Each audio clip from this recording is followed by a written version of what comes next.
بريزيدانت جنرال تادس وردا بالعلى حد العلى مرار حتى ساسوغم توسيدوم اب معرب تقرا اب مونغو زبعتك زتبهال عطق جلن سراوچ مكلخال ኢትዮጵያን ምልዋጥ ተخص ተካይዶም ርክብ አሜሪካን ኤርትራን አዝዩ ዝተሐላለኸ ይንተኾነ ግና ኤርትራን ኢትዮጵያን አባርቅ መጻ ዘሐግዝ ኢሉ አይተገይታቸው ረዳ ቀደማ ሚኒስትር ኢትዮጵያ አብይ አህመድን ፕሬዝዳንት ደቡብ ሱዳን ናብ ጸታውን ካሊን መዳይን መስራሕ ተዘራሪቦም አሎም ወከልት ሱዳን ኤርትራን ኢትዮጵያን ዝተረኸበ ለሐብራው አኼባ አብ ሱዳን ከም ዝተካይደ ድማ ተረጋግጭሎ ሰላም ጸናሃበልና ቤተሰብ በኩል ሚዲያ ነሰዓት ዘሐዝናይ ማህበረታታት በቀንድ ነጥብታት ፈልምናም ንሰናይ ምክትታልኩም በክብር በመቅዳም ናብ ዝርዝሮ መቢልና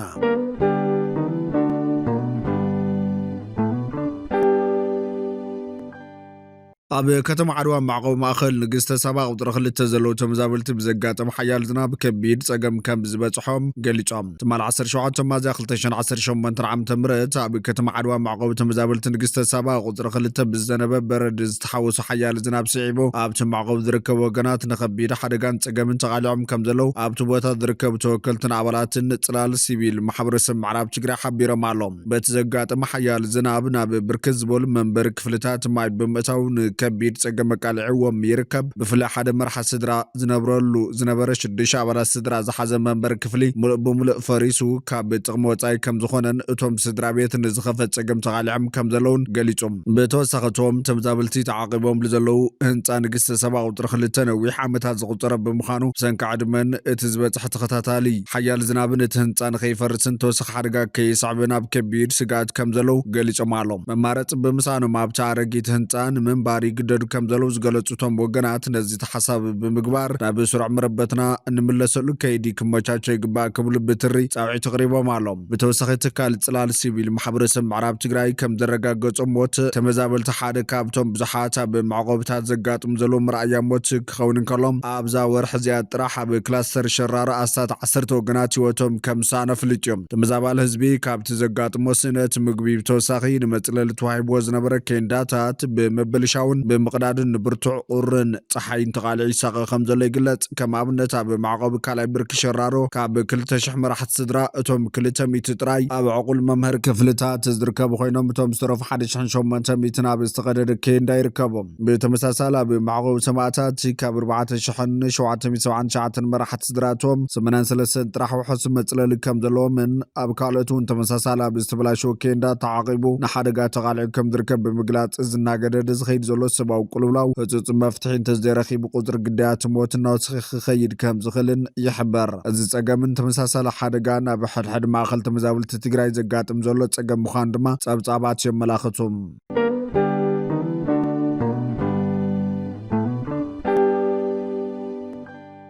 بريزيدانت جنرال تادس وردا بالعلى حد العلوى مرار حتى وساسقم توسيدوم اب بيرو كونستراكشن تግራይ ምክትል ቢሮ ሓላፊ ዝኾነ ዶክተር ሰሎሞን ኪዳነ ስልጣኑ በመጥቃም ከቢድና የፋይናንስ ምጭብርባርን ምምሕዳራው በደልን ፈጺሙ ተባሂሉ ደብዳቤ ተጻሒፉሎም በሌተናል ጀነራል ታደሰ ወረደ ዝተፈረመ ደብዳቤ ዶክተር ሰሎሞን ካብ ዕለት 8 ሚያዝያ 2018 ዓመተ ምህረት ጀሚሩ ካብ ኣግባብ ወጻኢ ንላዕሊ ሓደ ዓመት ብክልተ መንገዲ ዝወሰደ ማህያ ንኽምልስ ተወሲኑሎም ዶክተር ሰሎሞን ኪዳነ ኣብ ክልተ ቢሮታት بمقدار نلعل حدا عمد كلتا مهيا كوسد كم تصنح تحبير الله دكتور سلومن كاب علت شمنت مازيا كلتشان 10 شمنت عم تمرج جميرو كابتي كلا يسرحو كل علون توسين الله اذا خمد الله خوينا جنا بمنقح وحاتن غزاو ممحدارن بستفترو وتر مناسي تخلل اب حدا غا نركب كبلو مرراتهم يገልጾሎም اب منقح وحاتن غزاو ممحدارن بستفتر ፖለቲካው ጎንፂ ስራሕ አልቦን اب حدا غا دحنነት كم زلنان نبرتي كلل تግራይ نفلط كبر حبيرام نبرتي تخلل ناهادو راديو اب زهب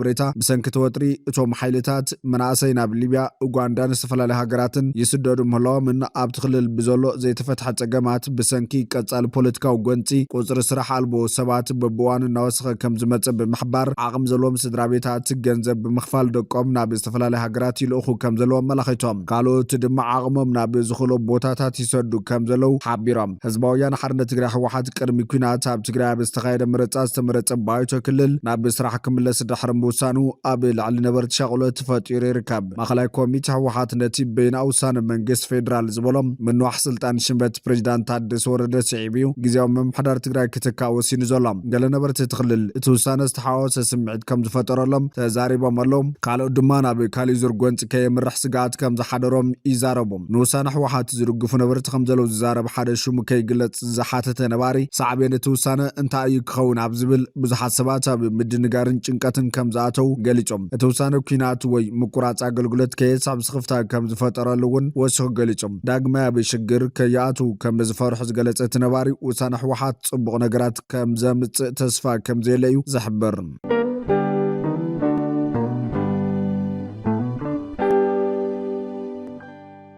ኣብ ምዕራብ ትግራይ በመንጎ ዘብዒ ተከዘ ማለት እውን የተከዘዘብ ዝተባሃለ ዕጡቕ ጉጅለን ሰራዊት ምክልኻል ኢትዮጵያን ምልዋጥ ተኹሲ ተኻይዶም ኣብ መንጎ ዘብዒ ተከዘን ሰራዊት ምክልኻል ኢትዮጵያን ዝተኻየደ ግጭት 17 ኣባላት ዘብዒ ተከዘ ክቆስሉን ከለዉ 8 ኣባላት ሰራዊት መንግስቲ ኢትዮጵያ ድማ ከም ዝሞቱ ተሓቢሩ ኣሎ መበገሲ እቲ ግጭት ሙዚቃ ቴዲ ኣፍሮ ኣይትስምዖ ፀዎ ኣይንዓፅን ዝብል ምዃኑ ዝሕበር ዘሎ እዚ ጎንፂ እዚ ምምሕዳር ደመቀ ዘውዱ ብምጽናት ዓሌት ክኽሰስ ወግዓዊ መግለፂ ድሕሪ ምሃቡ ዘጋጠመ ኮይኑ ኣሎ ሰበስልጣን ሓይልታት ጸጥታን ኢትዮጵያ ኣብ ዞባ ምዕራብ ትግራይ ኣብ ልዕሊ ተጋሩ ምግሃስ መሰላት ይፈጽሙ ከም ዘለዉ ሂማን ራይትስ ዎች ቅድሚ መዓልታት ኣፍሊጥዮም ዘይሕጋዊ ማእሰርቲ ከምኡውን ኣብ ምንቅስቓስ ኣብ ስራሕ ኣብ ኣገልግሎት ምርካብ ከቢድ ገደብ ምግባርን ይቕጽል ከም ዘሎ እቲ ዓለም ለኻዊ ተሓላቒ ሰብኣዊ መሰላት ጠቒሶም ብሰሉስ 22 ማዝያ 2026 ልዕላዊ ኣብ ዝገበሮ ጸብጻብ ኩናት ትግራይ ካብ ዘብቅዕ ዓሳት 4 ዓመት እኳ ኮይኑ እንተሎም ዓሌታዊ ግህሰት ብሰፊሕ ይቕጽል ኣሎ ኢሎም ኣብ ምጅማር እዋን ኩናት ትግራይ ጀሚሮም ካብቲ ኻቢ ዝተባረሩ ተጋሩ ሕዚ እውን ኣብ ዝተፈላለዩ ከባቢታት ተኽልል ኣብ ዝርከቡ ማዓስከራት ስደተኛታት ኣብ ዘስካሕካሕ ኩነታት ከም ዝርከቡ ጸብጻባት ይሕብሮም እቶም መሳት 1 ሚልዮን ዝኾኑ ዜጋታት ብፍላይ ምስ ምፍራም ውዕሊ ፕሪቶርያ ተኣሳሲሩ ናብ መረቦቶም ክምለሱ ተስፋ ገይሮም ዝነበሩ ኮይኖም ዛጊድ ግን ኣይተመለሱን እቲ ሰንበዚ ክልል ኣምሓራ ኣካል ክልሎም ከም ዝኾነ ዝምግትሉ ግዛኣት ትግራይ ካብ ዋን ምጅማር እቲ ኩናት ጀሚሩ ኣብ የተሓትቶም ወልቃይት ኢሎም ዝጽውዕዎን ዕጡቓት ኣምሓራት ይርከብ እቲ ኩነታት ነቶም መንጎ ክልቲኦም ፈረምቲ ውዕሊ ፕሪቶርያ ዝኾኑ ሰመዝ ትግራይን ፌደራላዊ መንግስትን ዘለዎ ጥሪ ዝያዳ ካብ ዘጋድዱ ጉዳያት ምዃኑ ይፍለጥ መንግስት ፌደራል ቅድሚ ኩሉ ተመዛበልትን ኣብ መረቦቶም ክምለሱ እሞ ባዕሎም ብዝመረፅዎ ኣካል ክመሓደሩ ክጠልብ እንከሎ ነቲ ውዕሊ ዝፈረመ ውድብ ሕወሓት ብወገኑ እቲ ከባቢ ፀጥታዊ ውሕስነቱ ዝተሓለወ ከም ዘይኮነ ብምምጓት መጀመርታ እቲ ከባቢ ናብ ቅድመ ኩናት ዝነበሮ ኩነታት ማለት እውን ናብ ምምሕዳር ክልል ትግራይ ክምለስ እዩ ዝጠልብ ዘሎ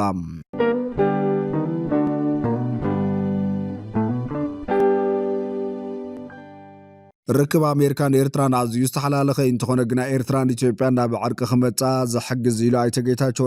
ኣይተ ጌታቸው ረዳ ብመንጎ ኣሜሪካን ኤርትራን ርክብ ይፍጠረሎ ተባሂሉ ዝዝረብ ዘሎ ሓዱሽ ምቅርራብ ከምቲ ዝበሃል ቀሊል ዘይኮነ ኣዝዩ ዝተሓላለኸ ምዃኑ ገሊፆም ጋዜጣዊ ዌል ስትሪት ጆርናል ኣሜሪካ ብላዕሊ ኤርትራ ዘንበረቶ ናይ ዓመታት ማዕቐብ ንምልዓልን ዲፕሎማስያዊ ርክባትን ንምሕዳስን ድሌት ከም ዘለዎ ኣብ ቀረባ ግዜ ምፅብጻብ ኣይዝክር እዮም ብተወሳኺ ኣማኻሪ ፕሬዚዳንት ኣሜሪካ ትራምፕ ዝኾነ ማሳድ ፈረስ ብሎስ ምስ ፕሬዚዳንት ኢሳያስ አፈወርቂ ተራኺቡ ከም ዝተዘራረበ ዝፍለጥ እዩ ኣይተ ጌታቸው ነዛ ሓበሬታን በበገስ ብምግባር ኣብ ዝሃበሪቶ እቲ ጉዳይ ካብቲ ዝርአ ንላዕሊ ዓሚቕ ኢልዎ እዚ ምቅራብ እዚ ንቐርኒ ኣፍሪካ ጽቡቕ ክመስል ዝኽእል እኳ እንተኾነ ኣብ ዝሕዚ እዋን ግን ናይ ምዕዋት ዕድሉ ኣዝዩ ትሑት ምዃኑ ኣመላኺቶም ኣይተ ጌታቸው ወሲኹ ከም ዝገለጾ ትርክብ ተግባራዊ ዝኸውን እንተኮይኑ ፕሬዚዳንት ኢሳያስ አፈወርቂ ምስቲ ኣዝያ ኣገዳሲትን ወሳኒትን ጎረቤቶም ኢትዮጵያን ምስ ቀዳማይ ሚኒስትር ኣብዪ ኣሕመድን ዓርቂ ንኸውርድ ወይ ንኽቀራረብ ኣንፈት ዝህቦ ምዃኑ ግድን ኢሉ እዚ ርእይቶ ኣይተ ጌታቸው ረዳ ነቲ ተንታኒ ፖለቲካ ፕሮፌሰር ሸትል ትሮምቮል ርክብ ኣሜሪካን ኤርትራን ኣብ ምብራቕ ኣፍሪካ ዘሎ ናይ ሓይሊ ሚዛን ክቐይሮ ይኽእል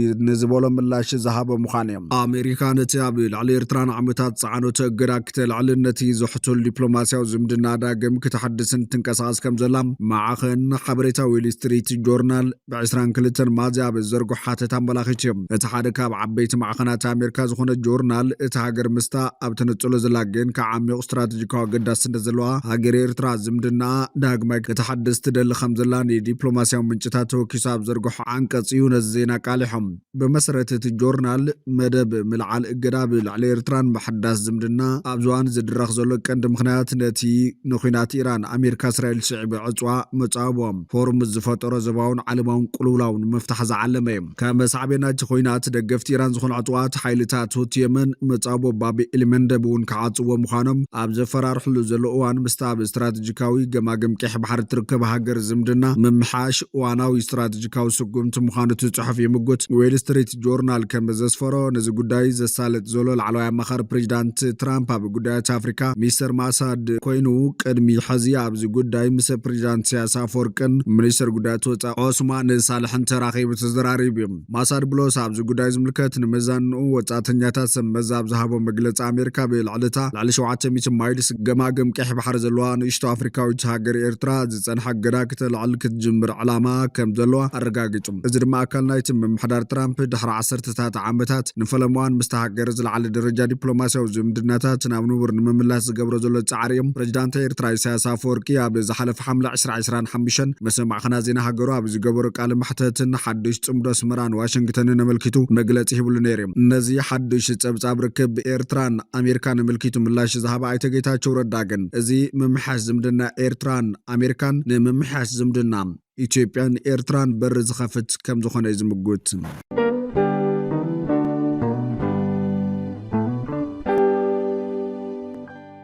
ወከልቲ ሱዳን ኤርትራን ኢትዮጵያን ዝተረኸቡሉ ሓበራዊ ኣኼባ ኣብ ሱዳን ከም ዝተኻየደ ተረጋጊጾም ኣብ ካርቱም ዝመደብሩ ዞባዊ ጥምረት ኣብ ሱዳን ኤርትራ ኢትዮጵያ ሰላም ዘተኽግበር ጸዊዓላ። ወከልቲ ሱዳን ኤርትራን ኢትዮጵያን ዝሓቆፈ ዞባዊ ጥምረት ብ15 ሚያዝያ 2018 ዓ.ም ኣብ ካርቱም ኣብ ዝተኻየደ ኣኼባ ሰላምን ምትሕጋዝን ግጭታት ከብቃዕ ጸዊዕ ክብል ማዕኸን ዜና ሱዳን ሓቢሮላ። ጥምረት ወከልቲ ኤርትራ ሱዳን ኢትዮጵያን እቲ ኣኼባ ህዝብታት እቲ ዞባ ብሰላምን ምርግጋን ክነብሩ ዘለዎም ድሌት ዘንጸባርቕ ኢሉ ብተወሳኺ ናይ ምትሕጋዝ ክብርታት ከም ዘስፋሕፍሕን ጽልእን ግርጭትን ከም ዝቃወምን ገሊጾም። ተወከልቲ ማሕበረሰባት ትግራይ፣ ኣምሓራ፣ ኦሮሞ፣ ሶማልያ ከምኡውን ካብ ሱዳንን ኤርትራን ዝመጹ ልኡኻት ኣንጻር ዓመፅ ስሙር መርገጽ ንምሓዝ ከም ዝተራኸቡ ገሊጸሎ። ተሳተፍቲ ዘተ ዞባዊ ምትሕባርን ምኽባር ላዕላውነትን ሃገራትን ዘላቒ ሰላም ንምምዝጋብ ኣገዳሲ መንገድታት ምዃኖም ኣስሚሮሎም። እቶም ተሳተፍቲ ስግረ ደባዊ ዝምድናታት ምጥንኻር ከም ዘድለ ኣስሚሮም ኣብ መንጎ ኣብ ደባዊ ከባቢታት ዝነብሩ ማሕበረሰባትን ምትእስሳር ክህሉን ክብርታት ሓድነትን ሰላምን ክኽበርን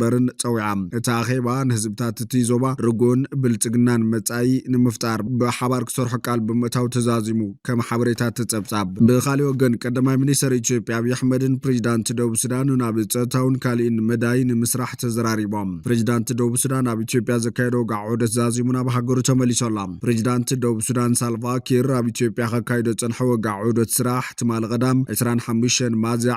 2026 ተዛዚሞም ናብ ጁባ ከም ዝተፋነወ ብማዕኸና ዜና ኢትዮጵያን ሮድዮ አይን ዝተቓልሑ ጸብጻባት የመላኽቱም። ፕሬዚዳንት ሳልቫ ኪር ኣብ አዲስ ኣበባ ጸንሕሉዋን ምስ ላዕለወ ሰበስልጣን ኢትዮጵያ ክልታው ዝርርብ ኣካይደሎም እቲ ዘታ ብምሕያል ዲፕሎማስያዊ ዝምድናታት ምስፋሕፋሕ ቁጠባዊ ምትሕባር ከምኡውን ወሰንቲ ዞባዊ ጸጥታዊ ጉዳያት ብምፍታሕ ዘትኮረ ነይሮም። እቲ ዑደት ቀርኒ ኣፍሪካ ዝተሓላለኸ ጸጥታውን ፖለቲካውን ብድሆታት ኣብ ዘጋጥመሉ ዘለዋን ኣብ መንጎ ኢትዮጵያን ደቡብ ሱዳንን ምትሕባር ንምዕማቕ ዝካየድ ዘሎ ጻዕሪ ከም ዘጉልህ ተዓዘብቲ ይሕብሮም። ክልተን ሃገራት ኣብ ዞባዊ ምርግጋእ ብፍላይ ከም ስግረ ደባዊ ንግዲ ምትሕባር ተፋሰስ ኒል ጻዕርታት ሰላም ኣብ ደቡብ ሱዳን ከምኡውን ሰፊሕ ጸጥታዊ ምውሃድ ኣብቲ ዞባ ዝኣመሰሉ ጉዳያት ዓብዪ ተራ ከም ዘለዎን ይግለጽ። ደቡብ ሱዳን ድሕሪ ኣብ ወርሒ ሓምለ 2011 ናጽነታ ካብ ሱዳን ምጉንጻፋ ኣብ ከቢድ ፖለቲካውን ጸጥታውን ሽግራት ተሳጢሓ ከም ትርከብ ጸብጻባት ይሕብሮም።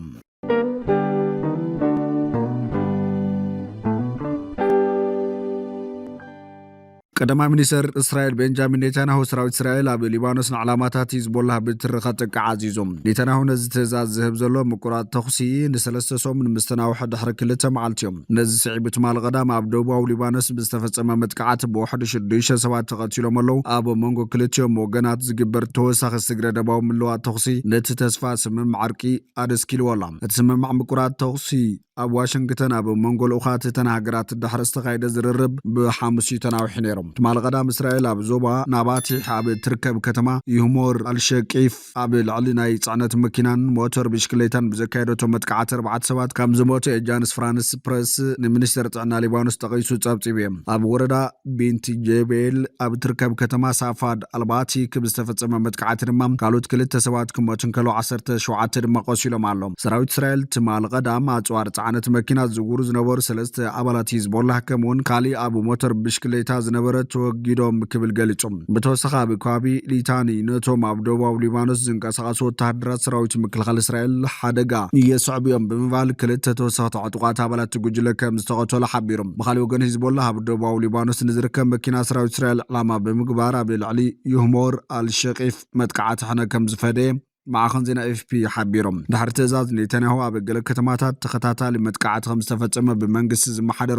ማዕኸን ሓበሬታ ሊባኖስ ጸብጺቦም ሰራዊት እስራኤል ኣብ መላእ ደቡባዊ ሊባኖስ ንወተሃደራዊ ዕላማታት ዝውዕል ትሕተ ቅርጺ ግብረ ሽበራዊ ሂዝቦላ ከም ዝወቕዕ ይገልጽ እስራኤል ንኣብዝሓ ደቡባዊ ክፋል ሊባኖስ ምቁጽጻር ትቐጽለላ ኣብኡ ሰፊሕ ዕንወት ከተብጽሕ ጸኒሓ ሓደ ዓለም ለኻዊ ተጣባቂ ፕረስ ጉጅለ ትማል ቀዳም ካብቶም ብረውዕ እስራኤል ብዝፈጸመቶም መጥቃዕቲ ዝተቐተሉ ሓደ ጋዜጠኛ ከም ዝርከቦም ብምሕባር ኣብ ልዕሊ ጋዜጠኛ ዝፍጸም መጥቃዕቲ ቅቡል ኣይኮነን ክብል ኮኒንዎም እቲ ዓባይ ብሪጣንያ ትርከቦ ማሕበር ሃገራት ጥምረትና ናጽነት ሚድያ ኩሎም ተጻባእቲ ኣካላት ኣባላት ሚድያ ብነጻነትን ብውሕስን መንገዲ ክሰርሑ ክፈቕዱ ተሓሳሲቦም